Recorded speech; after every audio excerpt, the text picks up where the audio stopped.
I stood in the kitchen of my modest home, absent-mindedly stirring sugar into a steaming cup of coffee.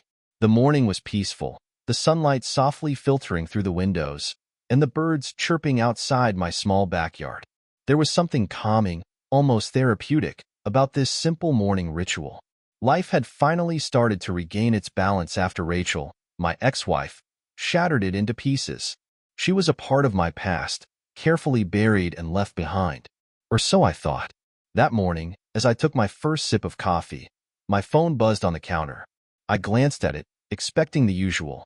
Work emails, maybe a notification about some bill, or a message from a colleague. But instead, her name was staring back at me. Rachel. My chest tightened. I hadn't seen or heard from her in 5 years, not since the divorce. She was like a ghost from a life I no longer lived.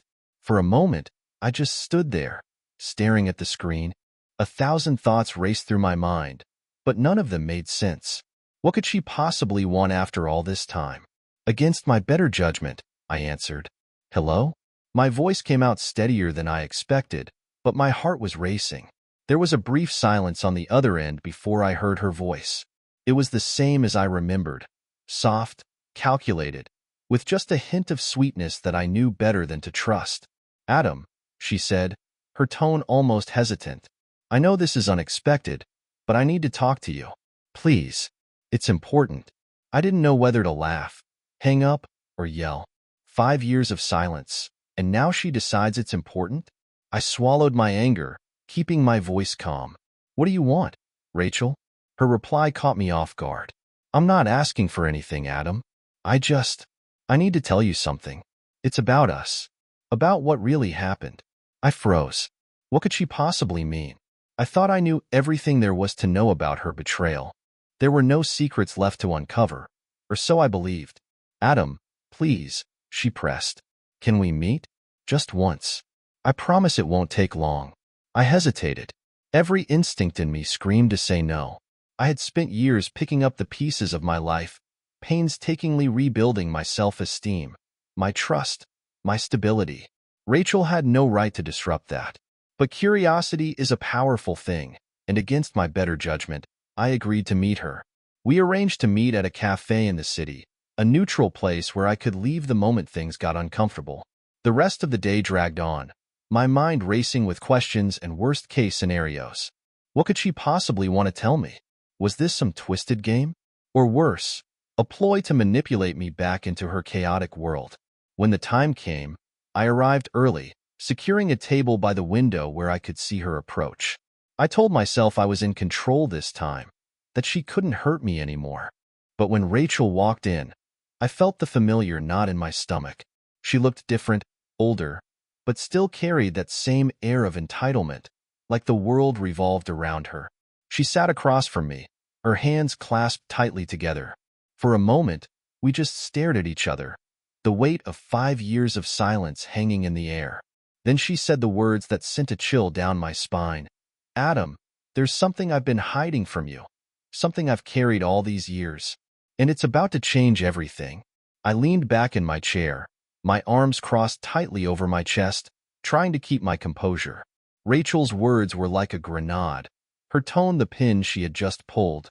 I should have known better than to meet her, but here I was, trapped in the vortex of her drama once again. What do you mean, Rachel? I asked, my voice colder than I intended. What could you possibly have to tell me after all this time? She hesitated, biting her lip, a nervous habit I remembered all too well. I don't even know where to start, she muttered, looking down at her hands. It's complicated. I clenched my jaw. Then simplify it, I said sharply. You dragged me here, so whatever you have to say, just spit it out. She flinched, but I didn't care. For years, I had lived with the scars she left behind. If she wanted my attention now, she was going to earn it. Finally, she looked up, her eyes meeting mine. Adam, you remember the day we signed the divorce papers? Hard to forget, I said bitterly. It was the day you walked away without a second thought, Rachel. So, yeah, I remember. Her gaze faltered, and she looked away. There's something I didn't tell you, something I've been hiding, and it's about why I left. I scoffed. Why you left? Really? I thought we covered that when I found out you were sleeping with someone else. Her face reddened, but she didn't deny it. It wasn't just that, she said quietly. There's more to the story, Adam. A lot more. I stared at her, my patience wearing thin. Rachel, I don't have time for your games. Just say what you came here to say. She took a deep breath, as if summoning every ounce of courage she had. And then she dropped the bombshell. Adam, she said slowly, I was pregnant when I left. The words hung in the air, a deafening silence following them. I blinked, sure I had misheard her. What? I finally managed to say, my voice barely above a whisper. I was pregnant, she repeated, her voice trembling. And the baby, it wasn't yours. The world seemed to tilt on its axis. My mind raced, trying to process what she had just said. Pregnant? Not mine? I felt like I'd been punched in the gut. All the air sucked out of the room. You were pregnant? I stammered, struggling to keep my voice steady. And you didn't tell me? She nodded, tears welling up in her eyes. I didn't know how to tell you, Adam. I didn't want to hurt you more than I already had. I laughed bitterly, the sound harsh and hollow. Hurt me? Rachel, you destroyed me. You cheated. You lied. And then you just left. And now you're telling me you were carrying another man's child the whole time? She looked down, her tears now streaming down her face. I know I was wrong, she whispered, but I thought I was doing the right thing by walking away. I didn't think you'd want to know. I shook my head, my hands trembling with anger and disbelief. And what about now, Rachel? Why tell me this now, 5 years later? What's the point? Her silence was deafening. She looked like she was about to speak, but the words wouldn't come. I leaned forward, my voice rising. Answer me, Rachel. Why now? She finally met my gaze, and the look in her eyes sent a chill down my spine. Because, she said, her voice barely audible, my son, your son's half-brother, wants to meet you. The air left my lungs. I felt like I was drowning, the weight of her words pulling me under. Half-brother? Son? None of it made sense, and yet, here it was, staring me in the face. Rachel, I said slowly, my voice shaking. Are you telling me you've been raising this child all this time and now, suddenly, you want me to be a part of his life? Is that it? She nodded, wiping her tears. He knows about you, Adam. He's old enough to understand now, and he's been asking questions. I thought you deserved to know, and he deserves to know you. I couldn't believe what I was hearing. After everything she had done, after the pain she had caused, she thought she could just waltz back into my life and drop this on me? My head was spinning, my heart pounding in my chest. Why should I care? I said harshly, you made your choices, Rachel. You made it clear that I didn't matter to you. So why does any of this matter now? Her lip quivered, and for the first time, I saw something in her eyes that looked like genuine regret. Because, she said softly, he's sick, Adam, and he needs your help. The room felt like it was spinning. I gripped the edge of the table, my knuckles white, as Rachel's words echoed in my head. He's sick, Adam, and he needs your help. I leaned back, trying to steady my breathing. What do you mean, he's sick? And what does that have to do with me? My voice was cold, but inside, I was a storm of emotions, anger, confusion, and a tiny flicker of something I didn't want to acknowledge. Concern.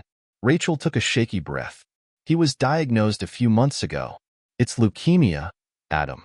The doctors say he needs a bone marrow transplant, and I thought maybe you could get tested. There's a chance you might be a match. I stared at her, my mind racing. This couldn't be happening.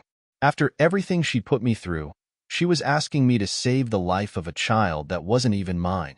A child that existed because she betrayed me. Are you kidding me? I said, my voice rising.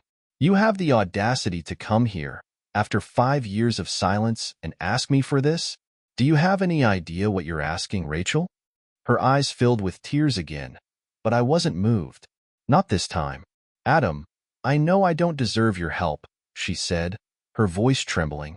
But he's just a child. He didn't ask for any of this. And he's your son's half-brother. Please, Adam, just think about it.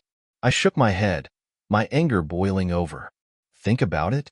Rachel, I've done nothing but think about what you did to me for the past 5 years.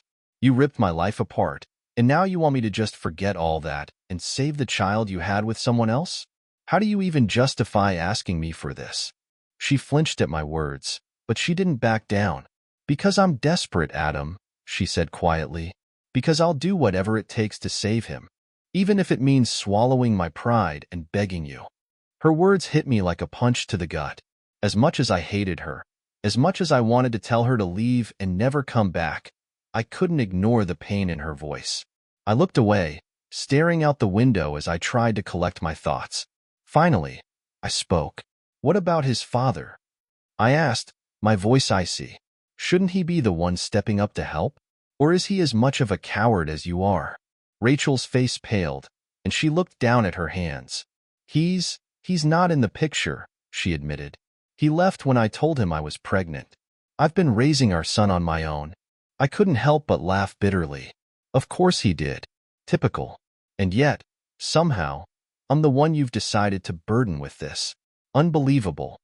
Adam, please, she said, her voice breaking. I know you have every right to hate me, but this isn't about me. It's about a little boy who doesn't have much time. I'm not asking for forgiveness. I'm asking for his life. Her words hung in the air, heavy and suffocating. I wanted to say no, to walk away and leave her to deal with the mess she'd made. But the thought of a child, innocent and undeserving of the chaos his mother had caused, made it impossible to ignore her plea entirely. I need time to think, I said finally, my voice cold but firm. I'm not making any promises, Rachel. Don't expect me to. She nodded, tears streaming down her face. Thank you, she whispered. Thank you for even considering it. Without another word, I stood and walked out of the cafe. The crisp air hit me like a slap to the face, but it did little to clear the storm in my head. I felt like I was being dragged back into a nightmare I'd fought so hard to escape. As I drove home, my mind was a mess of conflicting emotions. Part of me wanted to slam the door shut on Rachel and everything she represented. But another part of me, one I wasn't proud of, was haunted by the image of a sick little boy who might not live to see another year. When I got home, I poured myself a drink and sank into the couch, staring blankly at the wall. My thoughts were interrupted by a memory I hadn't allowed myself to revisit in years. The day Rachel and I had picked out baby names. It was before everything fell apart, back when I still believed we had a future together. We'd laughed and argued over names, imagining a life that never came to be. Now, I couldn't shake the question that lingered in the back of my mind. If I didn't help, could I live with myself? But if I did, what would it cost me? As the night dragged on, I realized I was standing at a crossroads, one that could change my life forever. The next morning, I woke up with a pounding headache, my thoughts still tangled in the mess Rachel had dropped on me. The coffee I brewed tasted bitter, but it wasn't the beans. It was the weight of the decision hanging over me. I hadn't slept much, replaying every word she said and every memory of our failed marriage. I kept asking myself the same question. Why me? Rachel had plenty of options, family, friends, and even complete strangers. Yet she came to me, the person she betrayed and abandoned, to save her child. It didn't feel fair, and I couldn't shake the bitterness. But deep down, I knew why. She came to me because she trusted me to do the right thing. Because no matter how much I hated her, she knew I wasn't the kind of man to let a child suffer if I could help. That thought made me angrier than anything else. I couldn't focus at work that day. My colleagues noticed I was distracted, but I shrugged off their questions.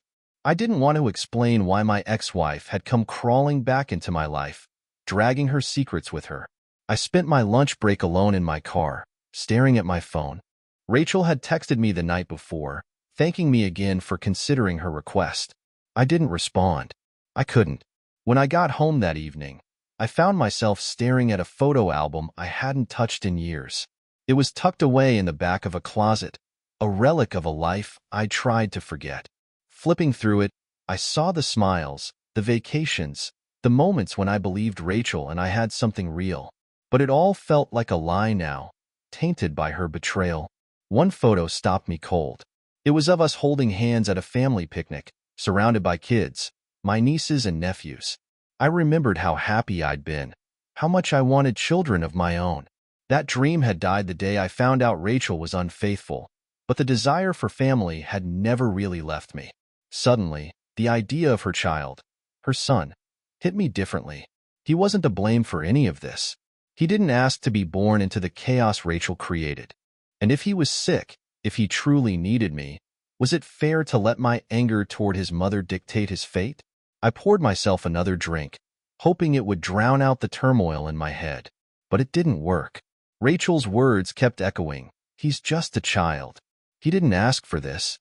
I hated her for putting me in this position, but I hated myself more for considering her request. It wasn't just about the boy. It was about what helping him would mean. It would mean opening the door to Rachel again, letting her and her lies back into my life.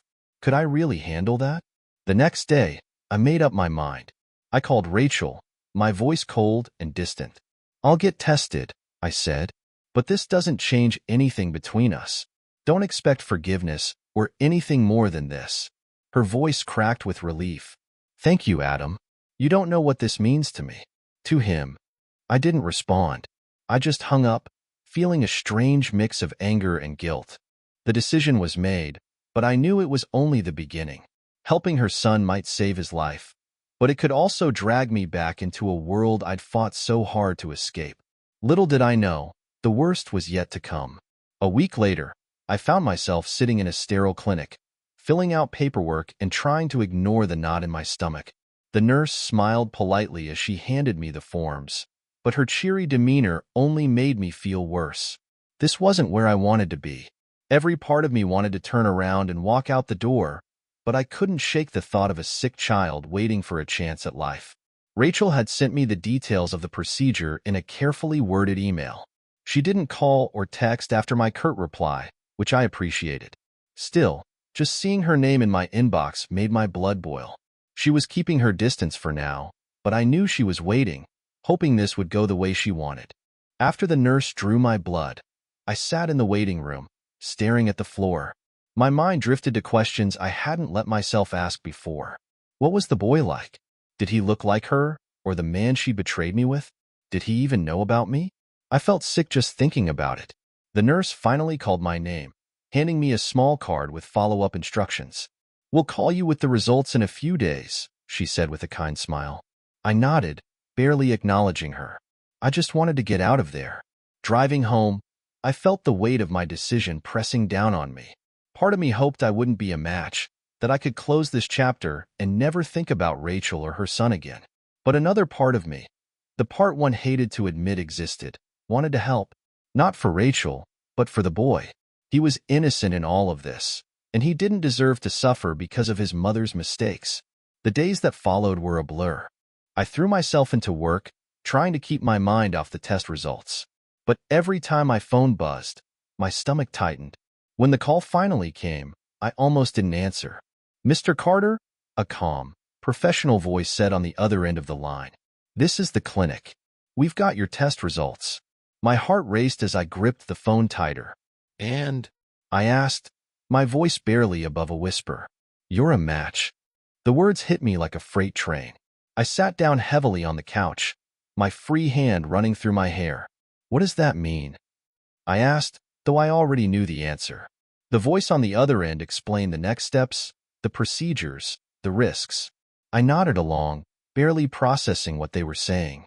All I could think about was the weight of what I'd just agreed to. After I hung up, I sat in silence for a long time. The reality of the situation was sinking in. I had a choice to make, one that would define who I was. I could walk away, let Rachel deal with the mess she'd created. Or I could step up, despite everything, and try to save a life. Later that evening, my phone buzzed with a message from Rachel. "Did you hear back yet?" I stared at the screen, my thumb hovering over the keyboard. Finally, I replied, "I'm a match." Her response came almost immediately. "Thank you, Adam. You have no idea how much this means to us." I didn't reply. I couldn't. The emotions were too raw, too complicated. I had agreed to help, but I still didn't know if I was doing the right thing. Was this an act of kindness, Or was I letting myself get pulled back into her web? As I lay in bed that night, staring at the ceiling, I realized this wasn't just about a child's life. It was about facing the past I thought I'd left behind, and I had no idea if I was ready for what was coming next. The next few days felt like I was walking through quicksand. Every moment dragged, and every thought weighed heavy. Knowing I was a match meant there was no turning back. I was now tied to Rachel and her son in a way I couldn't ignore, but I wasn't ready to confront what that truly meant. Rachel called me the day after the clinic confirmed the match. Her voice was softer, almost hesitant. "Adam, I just wanted to say thank you. I know this isn't easy for you, and I don't take it for granted." I kept my response brief. "It's not about you, Rachel. It's about the boy." She paused, as if choosing her next words carefully. "His name is Liam," she said finally. "He knows about you, Adam. He's been asking questions since I told him someone might help. I haven't told him everything, though. I didn't want to overwhelm him." Liam. The name hit me harder than I expected. Suddenly, the boy wasn't just an abstract concept anymore. He was real. And for the first time, I found myself wondering what he looked like. Did he have Rachel's piercing green eyes or the coward's smirk? The man she cheated on me with? The thought twisted my stomach. "Look, Rachel," I said, cutting her off before she could go any deeper. "I'll do what I agreed to do, but I don't want this to be more than it has to be. I'll help Liam, but I'm not looking for a reunion tour." She was quiet for a moment before replying. "I understand," she said, though her voice carried a hint of sadness. "But can I ask for one more thing?" I groaned internally. "What now, Rachel?" "He wants to meet you," she said, her voice barely above a whisper. "Just once. Before everything happens. I think it would mean a lot to him." The request caught me off guard. Meet him? That was crossing a line I wasn't sure I was ready to cross. But her words lingered in my mind long after I hung up the phone. Was I ready to face the boy who was now inexplicably part of my life? A few days later, I found myself sitting in a park, waiting. It was a quiet spot, with benches under tall oak trees and a playground nearby. Rachel had suggested it, saying Liam loved it there. I didn't know what to expect, but I told myself I'd keep it brief. A handshake, a quick conversation, and then I'd be on my way. When Rachel arrived, she was holding the hand of a small boy. Liam. My breath caught in my throat as I saw him for the first time. He was smaller than I'd imagined, with thin arms and pale skin that hinted at the toll his illness had taken. But his eyes, bright green and full of life, stared at me with curiosity and something that looked like hope. Rachel gave me a tentative smile as they approached. "Liam, this is Adam," she said softly. "The man I told you about." He looked up at me, his small face lighting up in a way that made my heart ache. "Hi," he said shyly, his voice barely audible. "Hey, Liam," I said, forcing a smile. "It's nice to meet you." We sat on a nearby bench, the three of us. At first, the conversation was awkward, filled with Rachel prompting Liam to ask questions and me giving short, careful answers. But as the minutes passed, something shifted. Liam started to open up, talking about his favorite books, his dream of becoming an astronaut, and how he loved playing with his dog, Max. I listened, nodding and asking questions when I could. It felt strange, sitting there with this boy who was both a stranger and, somehow, tied to me. I couldn't help but feel a pang of guilt. None of this was his fault. He didn't choose his circumstances. Yet here he was, caught in the middle of a mess he didn't create. When it was time to leave, Liam looked up at me with those bright green eyes. "Are you going to help me?" he asked, his voice filled with innocence and hope. The question hit me like a punch to the gut. I looked at him, at the way he held my gaze with complete trust, and I knew there was only one answer I could give. "Yeah, buddy," I said, my voice cracking. "I'm going to help you." Liam smiled, a genuine, heartwarming smile that made all my doubts and anger fade for just a moment. Rachel didn't say much as we parted ways, but I saw the gratitude in her eyes. Still, I wasn't doing this for her. I was doing it for Liam. As I drove home that evening, I couldn't stop thinking about the boy. For the first time in years, my hatred for Rachel felt less important. There was something bigger at stake now, and whether I liked it or not, I was part of it. The days following my meeting with Liam were a blur. His small voice, his bright eyes, and that innocent question, "Are you going to help me?" played on a loop in my mind. I couldn't shake the image of him, so frail yet so full of life. It felt unfair, cruel even, that a boy like him was burdened with something so heavy. Rachel texted me the next day, thanking me for meeting him. I didn't reply. Instead, I threw myself into work, into anything that could distract me from the decision looming over me. But no matter how hard I tried, I couldn't escape the reality. I had agreed to help, and now the next steps were staring me in the face. The clinic called to schedule the procedure, and I reluctantly confirmed the date. It was set for the following week, a day that now felt like a deadline, both for Liam and for my own emotional walls. I didn't know how I'd get through it, but I knew I couldn't back out. Not now. On the day of the procedure, I arrived at the hospital early, the sterile smell of the place immediately putting me on edge. A nurse greeted me, her smile professional but kind. "You're doing something really wonderful," she said as she led me to a prep room. I nodded, not trusting myself to respond. I didn't feel wonderful. I felt trapped, like I was being pulled into something far bigger than myself. As I sat on the hospital bed, waiting for the anesthesiologist, my mind wandered to Liam. Would this work? Would he have a chance to grow up, to chase those dreams of becoming an astronaut? Or would all of this be for nothing? The uncertainty gnawed at me, but I forced myself to focus. I was here to give him a chance, no matter the outcome. The procedure itself was a blur. One moment I was lying on the bed, the next I was waking up groggy and sore. A nurse was by my side, checking my vitals. "Everything went well," she said, her voice soothing. "You're going to feel some discomfort for a few days, but you did great." I nodded weakly, relief and exhaustion washing over me. It was done. Now all I could do was wait. Rachel texted me that evening, "Liam is doing well. They started the transplant. Thank you, Adam. You've given him a chance." For the first time, I replied, "Let's hope it works." I didn't want to admit it, but part of me felt lighter knowing I had done something good, something selfless. But that feeling didn't last long. A few days later, Rachel called me again, her voice trembling with a mix of gratitude and something else I couldn't place. "Adam, I need to talk to you," she said. "There's something I've been meaning to tell you." My stomach dropped. I thought I was done with her secrets, but it seemed Rachel still had more to unravel. Rachel's words lingered in my ear long after the call ended. "There's something I've been meaning to tell you." That one sentence was enough to send my mind spiraling. What could she possibly reveal now? Hadn't she already dropped enough bombs on me? I reluctantly agreed to meet her the following evening. We chose a quiet diner on the edge of town, far from the prying eyes of anyone who might know us. As I walked in, I spotted her sitting in a corner booth, nervously stirring a cup of tea. She looked up as I approached, her expression a mix of apprehension and something I couldn't quite place. Guilt? Maybe. I sat down without a word, crossing my arms as I leaned back in the booth. "All right, Rachel," I said, keeping my tone as neutral as I could. "What's this all about?"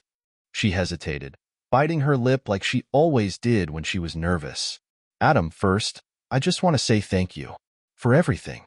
What you did for Liam. It means the world to me." I nodded, impatient. "We've been over this. Just get to the point." She took a deep breath, her hands trembling slightly as she clasped them together. "There's something I didn't tell you about Liam. About his father." I tensed, my jaw tightening. "I thought we already covered this. The guy left when you told him you were pregnant. End of story." She shook her head, her eyes brimming with tears. "It's not that simple, Adam. I lied to you. Back then and now." My heart sank. "What are you talking about, Rachel?" She looked down at her hands, unable to meet my gaze. "Liam's father. He wasn't some random guy. He was someone you knew." The words hit me like a freight train. "What?" I said, my voice low and sharp. "Who?" She hesitated, the silence stretching unbearably before she finally spoke. "It was Mark." Time seemed to stop. Mark, my best friend, the man who had stood by me through thick and thin, who had been like a brother to me. The betrayal hit me harder than anything Rachel had ever done. My stomach churned, and my fists clenched involuntarily. You're telling me, I said slowly, trying to keep my voice steady, that you had an affair with Mark? And he's Liam's father? She nodded, tears streaming down her face. I'm sorry, Adam. I didn't know how to tell you. I was scared. And then, when everything fell apart, I thought it was better if you didn't know. Better? I spat, my voice rising despite myself. Better for who, Rachel? For you? For Mark? Certainly not for me. She flinched but didn't argue. I know I don't deserve your forgiveness, she said quietly, but I thought you should know the truth. Especially now. I stood abruptly, the chair scraping loudly against the floor. My chest felt tight, my head spinning with rage and betrayal. I can't do this, I said, shaking my head. You've lied to me at every turn, Rachel. Even now, after everything, you're still ripping my life apart. Adam, wait, she pleaded, standing as well. Please, don't walk away. Liam needs you. You're the only one who's been there for him. I looked at her, my anger simmering just beneath the surface. He's not my responsibility, Rachel. He never was. But I helped him because he's an innocent kid who didn't deserve any of this. Don't mistake that for me forgiving you. Her face crumpled, but I didn't wait to see her reaction. I walked out of the diner, the cool night air hitting me like a slap to the face. My mind was a storm of emotions, anger, betrayal, confusion, but one thought stood out above the rest. What now? I drove aimlessly for what felt like hours, the streets blurring into one another as my thoughts spiraled. Rachel's revelation about Mark felt like the final nail in the coffin of a past I had worked so hard to bury. My best friend, my wife, Liam. It was too much to process. Eventually, I pulled into an empty parking lot and sat there in the silence, gripping the steering wheel so tightly my knuckles turned white. My mind raced with memories of Mark, our late-night talks, the times he'd stood by me during tough moments, the way I'd trusted him with everything. And all the while, he was betraying me in the worst way possible. I punched the steering wheel, the sharp pain in my knuckles grounding me for a moment. What was the point of all of this? Why had Rachel dragged me back into this mess after all these years? Did she think telling me the truth now would somehow absolve her of what she had done? Or was this her way of passing the weight of her guilt onto me? I didn't know. And honestly, I wasn't sure I cared. The next morning, I woke up on my couch, still in yesterday's clothes. My phone buzzed on the coffee table, and I stared at it, dreading who might be on the other end. Sure enough, it was Rachel. I ignored it. A minute later, it buzzed again. This time, it was a text. Adam, I know you're angry. I don't blame you. But please, Liam wants to see you. He keeps asking if you're okay. He doesn't understand what's happening, and I don't know how to explain it to him. I threw the phone across the couch in frustration. Of course, Liam was caught in the middle of this. He was the only innocent person in this entire mess, and yet he was the one suffering the most. I spent the day pacing the house, unable to shake the thought of Liam. I could still see his wide eyes, the hope in his voice when he asked if I'd help him. That memory alone was enough to make my anger feel hollow. No matter how much I hated Rachel or Mark, none of this was Liam's fault. He was just a kid who deserved a chance at life. By evening, I made up my mind. I called Rachel, my voice curt. I'll come see him. But this doesn't mean I forgive you. I'm doing this for Liam, not for you. Her relief was palpable. Thank you, Adam. That's all I'm asking. The following afternoon, I arrived at Rachel's house. It felt strange being back, stepping into a space that used to be mine but now felt completely foreign. The walls were painted a different color, the furniture rearranged. It was like walking into a ghost of my past, but one I no longer recognized. Liam was sitting on the couch, wrapped in a blanket. When he saw me, his face lit up.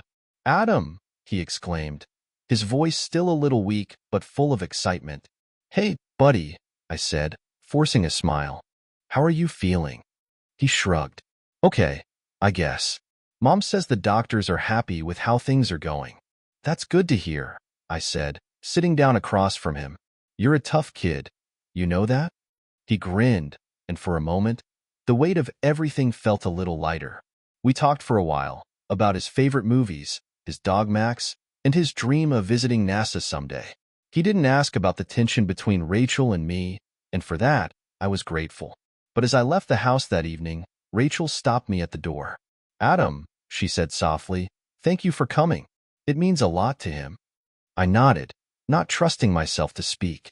As I walked to my car, I felt a strange mix of emotions: anger, sadness, and something else I couldn't quite name. Closure, maybe?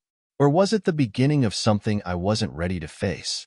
The days following my visit to Rachel's house felt like a strange limbo. I had done what I could for Liam, and for a brief moment, I thought I might finally find peace. But the weight of Rachel's betrayal and the new revelation about Mark still hung over me, unresolved and suffocating. I couldn't let it fester any longer. I decided to confront Mark. He was easy to find. A quick search online told me he was still living in the same city, running the same small business we used to joke about back when we were friends. As I stood outside his office, my fists clenched and heart racing, I wondered if this was even worth it. But the anger and the need for closure pushed me forward. When I walked in, he froze. His face drained of color, and his smile, the one I used to trust, faded into a look of guilt. "Adam," he said, his voice uneasy. "It's been a long time." "Not long enough," I said coldly. "We need to talk." He motioned to a small office in the back. Once inside, I shut the door, leaning against it to keep my composure. "You know why I'm here," I said. "Don't bother lying." He sighed, running a hand through his hair. "Rachel told you." "She told me everything," I spat. "You, her, Liam. How you betrayed me while pretending to be my friend." "I didn't mean for it to happen," he said weakly. "It was a mistake." "A mistake?" I laughed bitterly. "A mistake doesn't last months, Mark. A mistake doesn't result in a child." He hung his head, unable to meet my gaze. "You're right," he said quietly. "I messed up. I was selfish and I hurt you. I'll regret it for the rest of my life." His words rang hollow, but I didn't come for apologies. I came to close the door on this chapter of my life. "I don't care about your regrets," I said. "I'm here to tell you that you're nothing to me anymore. You were my best friend, and you threw it away. Don't expect forgiveness, and don't expect me to forget. Stay out of my life." He nodded, his face pale. "I understand." Without another word, I walked out, slamming the door behind me. For the first time in years, I felt a strange sense of relief. The confrontation hadn't fixed anything, but it had given me the closure I needed. A new beginning. Over the next few weeks, I focused on moving forward. I didn't block Rachel's number, but I kept my distance. I continued to check on Liam through brief texts and updates, but I made it clear to Rachel that our relationship was strictly about him. She respected my boundaries, something I never thought I'd see from her. As for Liam, his recovery was slow but steady. Every time I heard about his progress, I felt a small spark of pride. I hadn't been his father, but I had given him a chance at life. That was enough for me. One day, months later, Rachel called. Her voice was calm, almost grateful. "Adam, I just wanted to say thank you for everything. Liam's doing better, and it's because of you." I didn't know what to say. After a moment, I simply replied, "Take care of him, Rachel." And with that, I hung up, feeling like I had finally let go of the weight I'd carried for so long. The past was behind me, and for the first time, I felt ready to face the future, on my own terms.